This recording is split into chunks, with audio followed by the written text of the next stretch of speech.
أعوذ بالله من الشيطان الرجيم بسم الله الرحمن الرحيم رب اشرح لي صدري ويسر لي أمري واحلل عقدة من لساني يفقهوا قولي السلام عليكم ورحمة الله وبركاته. Алланың сіздерге сәлемі, рахымы, мейірімі болсын. Алла Тағала сіз бен біздің ілімімізді арттырсын, сол ілімімізге амал етуді нәсіп етсін иншалла. Бүгінгі кезекті пайғамбарымыз Шуайб алейхиссалам. Лут алейхиссаламның қауымы жойылғаннан кейін Алла Тағала не істеді? Тағы да өзінің тарапынан ұлы бір пайғамбарды жіберді. Оның есімі Шуайб алейхиссалам. Түсінікті ғой, ол енді Шуайб алейхиссалам тегі Мадиян ибн Ибрахимге барып тіреледі. Түсінікті ғой, тегі Ибрахимге барып тірелетін арабтан шыққан пайғамбар.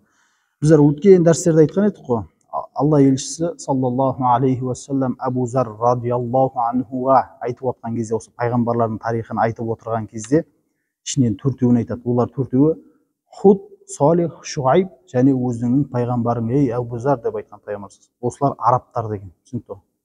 Бүкіл пайғамбарларды айтып отқан кезде ішінен естіген Худ, Салих, сосын Шуайб. Бүгінгі өтетініміз түсінікті. Сосын төртіншісі пайғамбарымыздың өзі. Арабтан шыққан пайғамбарларды айтады. Алла елшісі саллаллаху алейхи вассалам Шуайбқа қатысты айтады. Ол пайғамбарлардың шешені деп сипаттаған. Пайғамбарымыз саллаллаху алейхи вассалам Шуайбқа қандай сипат берген? Пайғамбарлардың шешені деп сипат берген. Түсінікті ғой? Біз осының алдында Лут алейхиссаламды айттық қой. Оның арқа сүйейтін ешкімі болған жоқ. Жалғыз ғана болды.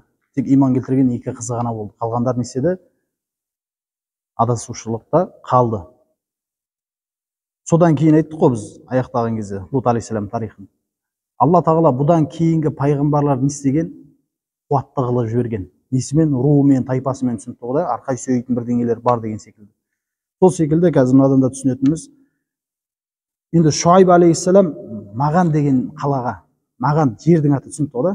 Маған деген қалаға жақын орналасқан Лут көлінің маңында Мадиян деп аталатын не болған? Мадиян деген қала, түсінікті ғой? Маған деген қалаға жақын, Маған деген қалаға жақын Лут көлінің маңындағы Мадиян деген елді мекенде тұратын Мадияндық тайпадан шыққан, түсінікті ғой? Енді Маған қазіргі таңда ол Иорданияның танымал бір қаласы. Маған қазіргі Иорданияның танымал бір қаласы. Қазіргі таңда. Енді Лут деңізі Жабрейл алейхиссалам оны Лут қауым неседі? Қанатымен көтеріп төңкере салды, төңкере салғаннан кейін оның орнына өлі теңіз жасады. Енді бұл теңіз әлі күнге дейін бар. Ол не деп аталады? Ол өлі теңіз деп аталады. Түсінікті ғой? Енді Шуайб елі де Алла Тағалаға күпірлік жасады.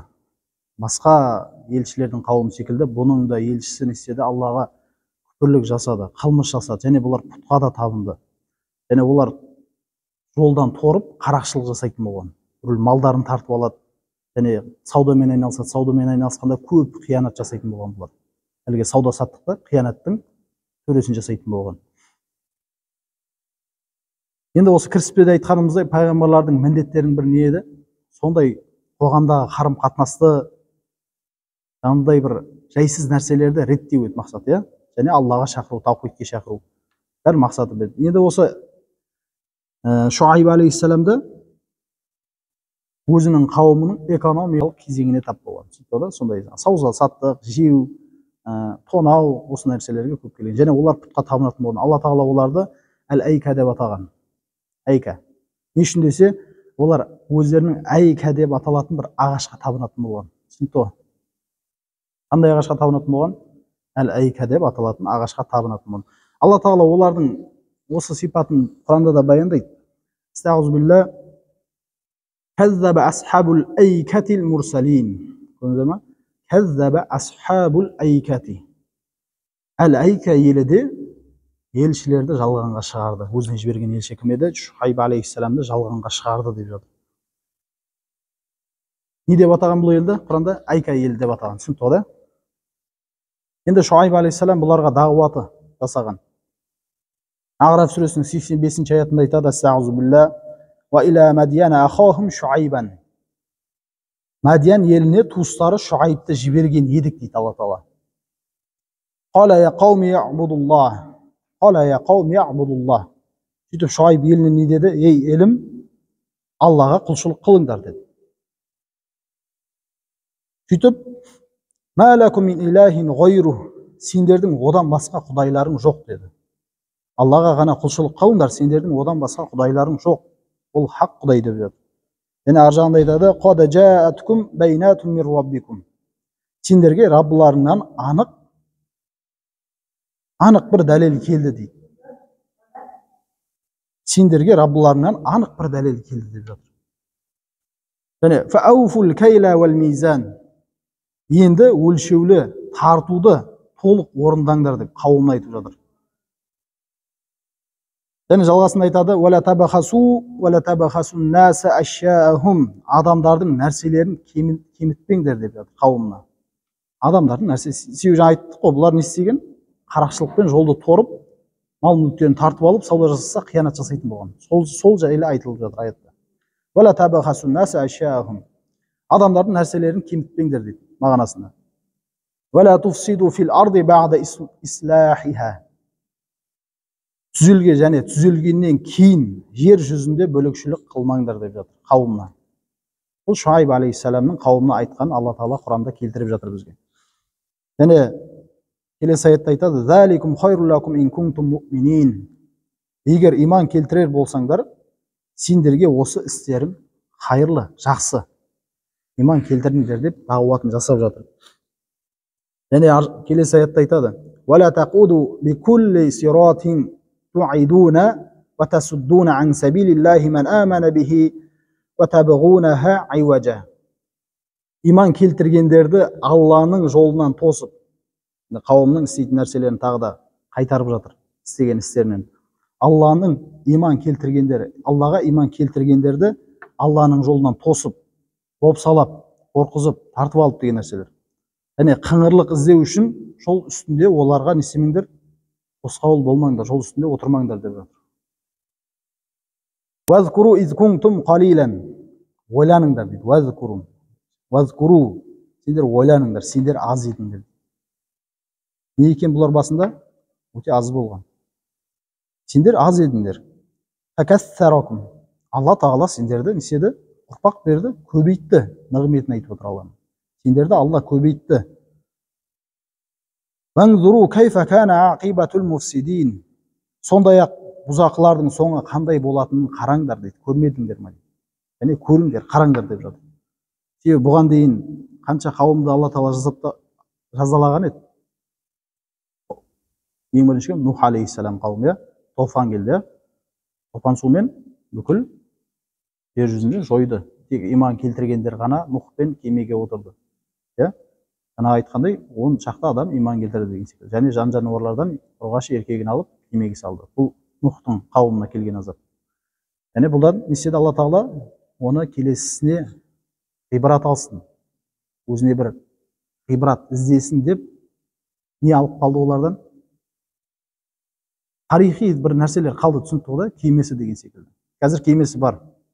Түркиядағы Джуди тауында табылған дедік. Нух алейхиссалам. Нухтан кейін қай пайғамбар еді? Хут алейхиссалам. Хут қауымы, аттықтар. Хут алейхиссалам қауымы еді? Ат қауымы. Тастан қашап салғандар. Тауды қашап үй салып кете беретін, оны өздері жазықталарда тұрған, шатырларда тұрған деген. Олар да пұтқа табынды. Нухтың қауымы неге табынған еді? Олар да пұтқа табынды, түсінікті. Сол секілді Хут алейхиссаламның қауымы аттықтар. Олар тастан жасап алды, табынды. Аттықтардан кейін кімдер еді? Салих алейхиссалам қауымы. Аттықтарға азап келді, одан кейін салихтарға. Аттықтарға қандай азап келген еді? Бірінші жаңбыр, сосын қатты жел, жаңбыр жерді сілкігенде сондай, олардың бастарының мойындарына істеген бөлініп қалған. Қатты азап келгенде. Хуттықтар, ат қауымдарынан Алла Тағала нені өнеге қылып алып қалды? Таудан салынған үйлерін қалды. Әлі күнге дейін бар, Одан кейін Салих алейхиссалам. Самуттықтарға қандай азап келді? Самуттықтар не істеді? Мұғжиза сұрады, түсінікті ғой, Қандай мұғжиза сұрады? Бізге бір мұғжиза келтірді. Сол кезде Салих алейхиссалам сөйтті оларға. Мен сендерге мұғжиза келтірсем, сендер иман келтіресіңдер ме? Сөйтіп олар өздері шарт қояды. Сенің әкелетін мұғжизаң біз айтқандай болу керек. Сөйтіп түйе әкелді. Ол түйеде біз бұрын соңды көрмеген алып түйе болсын деді. және оның түсі қызыл болсын деді, жүні қалың болсын деді, және оның ішінде 10 айлық ботасы болсын деді. Сөйтіп саллаллаху алейхи вассалам оларға не істеді? Айтқандай келіскен уақытта барлық қауым жиналып, Аллаға дұға етіп, әлгі олар және бұл түйені әлгі жартастың ортасынан шықсын деді. Өздерінің алдынша не істеді? Дұға еткенде Алладан әлгі жартас жарылып ортасынан алып түйе шықты. Өздерінің айтқанындай алып болсын, ішінде 10 айлық ботасы болсын, ішінде 10 айлық ботасы болған, қызыл болсын, жүні қалың болсын, бұрын соңды көрмеген алып болсын деді. Дәл сол айтқандай сипаттарындай түйе киілді. Олар тіпті одан кейін мынандай шарт қойған еді. Тіпті ол алыптығы сондай бір күні құдықтан ол су ішсе, бір күні біз ішетін болайық деп өздері шарт қойды қауымның. Сөйтіп ол түйе киілді. Келгеннен кейін олардың ішінде не істеді? Бұзақылары сол кезде бұл сиқыр деп жартысы иман келтір, жартысы иман келтірмеді. Сөйтіп иман келтірмегендер жиналып бір шара қолданайық бұларға деді. Ол түйе бір күн біздің суымыздан да кедергі қылып жатыр деген секілді. Сөйтіп түйені өлтіреді. Түйені өлтіргеннен кейін бұларға қандай азап келді? Түйені өлтірді, ботасы қашып кетті, ботасы көз алдарында ғайып болды. Сөйтіп Салих алейхиссалам оларға не деді? Сендерге Алланың азабы келеді. Сол мезетті қоспағанда 3 күн деп айтады, 3 күннен кейін деген. Оларда не істеді? Қатты жел болды. Қатты жел болған сондай жер қурап, шөл басталды, шөлдік түсінікті. Сосын оларға бір бұлт келе жатты. Олар ойлады, сол бұлт бізге жаңбыр келе жатыр деп ойлады. Оларға негізі ол бұлт азап етті. Сөйтіп бәрі сол бұлттың астына жиналды. Барлығы бұлттың астына жиналды. Себебі олар шөл деген еді. Жердің бәрін шөл басқан еді. Жел бәрін кептіріп тастаған еді. Жиналған кезде әлгі бұлтпен азапталды олар. Иман келтіргендер ғана шығып, өзіне ертіп, Салих алейхиссалам иман келтіргендер ғана алып шығып кетіп қалды. Содан кейінгі Луттың қауымы, Лут алейхиссалам, олар не еді? Садумдықтар. Еркек пен еркектер қосылғандар. Өткен дәрісімізде айтқандай. Осыны айтып жатыр. Сондай-ақ Лут елі сендерден ұзақта емес дейді. Бұның алдындағы қауым, олар ұзақ емес сендерден, ол жақында болды деп жатыр. Сендер соны көрмейсіңдер ма деп. Азап келіп қалады деп Алладан қорықпайсыңдар ма деп. Қауымына. Және не дейді? Сосын оған тәубе қылыңдар дейді. Осыны ғибрат алып, оған тәубе қылыңдар. Шынында Раббым аса мейірімді, өте сүйгіш деп айтты дейді қауымына. Тәубе қылыңдар, Алла сендердің тәубелерін қабыл қылады. Себебі не? Раббым аса мейірімді, өте сүйгіш деп айтты деп. Бұл сүре Худ сүресінің 89-90 аяттарында айтып отыр, мағынасында. Бірақ олар не істеді? Қасарысып тұрып алып, сонда Шуайб би деп айтты. Шуайб алейхиссалам. Асфиру ва хатта яхкумуллаху байнана. Арамызға Аллахтың үкім бергенге дейін, Алла бізге үкім бергенге дейін шыдаңдар деп айтты қауымына. Қасарысып тұрғаннан кейін. Ол үкім берушілердің жақсысы деп айтты. Ва хуа хайрул хакимин. Қауым айтып отқаны, ол үкім берушілердің жақсысы. Яғни не деп айтты олар? Егер айтқан сөзің рас болса, әлгі қауымның айтқаны ол. Айтқан сөзің рас болса, бізге аспаннан бір азап әкел деді. Таныс сөз, бұған дейінгі қауымдарда осы нәрсені айтты. Бізге уәде еткен азабыңды әкел деді бұлар. Бұлар да сол секілді не деп жатыр? Рас болса, бізге аспаннан бір азап әкел деп жатыр. Әкел азабын дейді. Бұған қоса қауымның даңдайын сынған көсемдер дейді. Ей Шуайб алейхиссалам айтып отыр. Әрине сені де, сенімен бірге иман келтіргендерді де елімізден шығарамыз, яқи болмаса дінімізге қайтасыңдар, болмаса елімізден шығарамыз деп жатыр. Құран аятының мағынасын айтады. Бірақ не істеді? Шуайб алейхиссалам бұлардың азаптан құтылуларына үміттеніп, дағуатын ары қарай жалғастырды. Дағуатын жасау үстінде. Сонда олар Шуайбты жаңағыдай келеміз деп былай деп айтты. Біз сенің айтып жатқаныңды түсінбедік, немесе түсінбейміз деп жатыр. Олар, ей Шуайб алейхиссалам, сенің айтқаныңның көбіне түсінбейміз деп жатыр. Әрі сені арамызда төмен санаймыз дейді. Түсінбейміз дейді, және сені арамызда ең төмен сен деп санаймыз деп жатыр. Егер ағайындарың болмағанда дейді, қарап, біз айттық қой, Лут алейхиссалам арқа сүйетін ештеңесі болмағаннан кейін пайғамбарымыз не айтты? Луттан кейінгі пайғамбарларды Алла тағала күшті қуаттап жіберді деді. Міне соны айтып отыр. Қауым не деп отыр? Қарап, күш көрсете алмаған себебі оның арқа сүйетін несі бар? Ағайындар бар, түсінікті ғой. Егер ағайындарың болмағанда деп отыр қауым. Әлбетте таспен атып өлтірер еді. Құран аятында. Сондай-ақ сен бізге қадірлі емессің деді.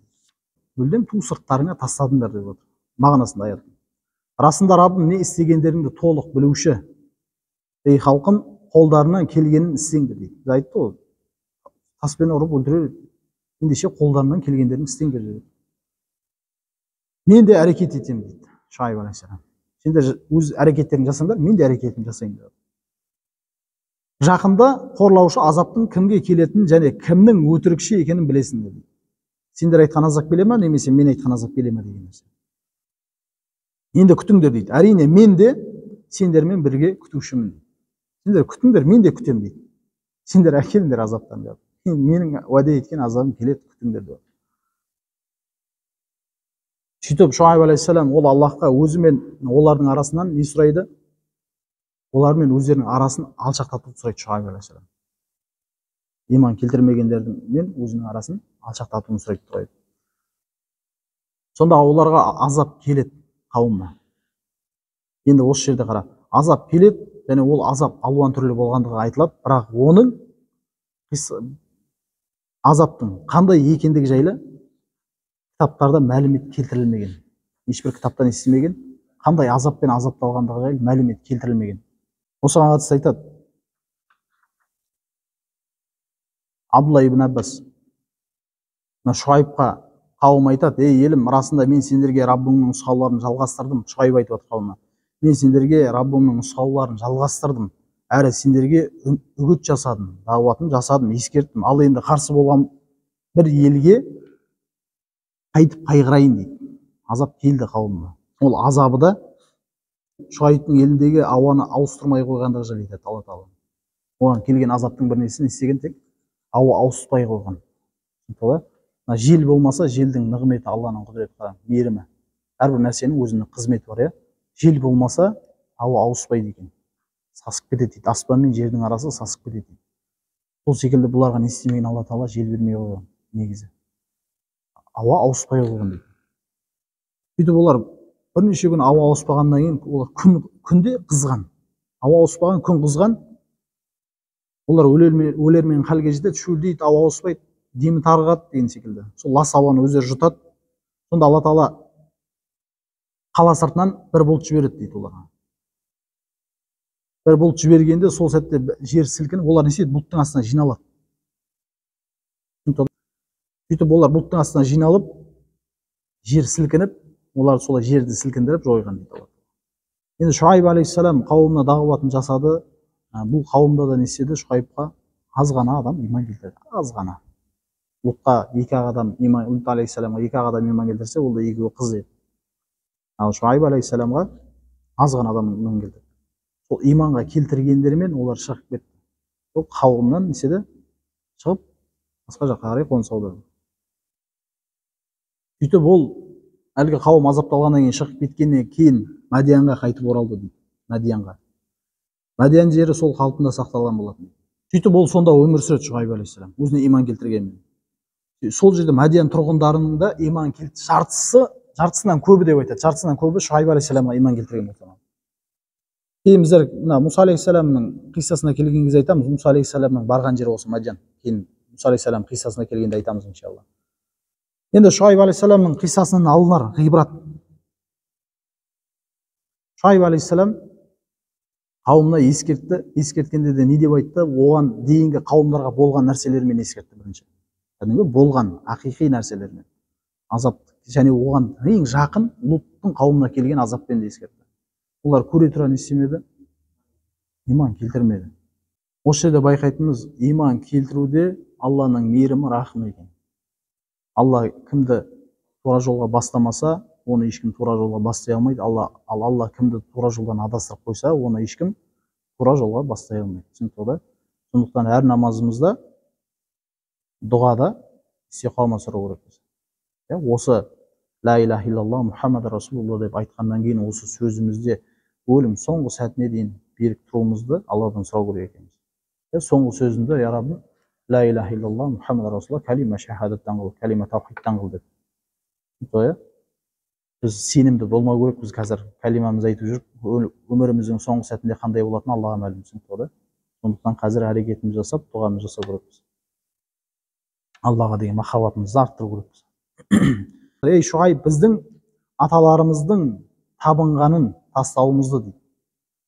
Қауымы Шуайбқа жауабы дағуат жасағанда, біздің ата бабаларымыздың табынғанын тастауымызды, немесе малдарымызға қалағанымызды істеуімізді дейді. Малдарымызға қалаған нәрсемізді істеуден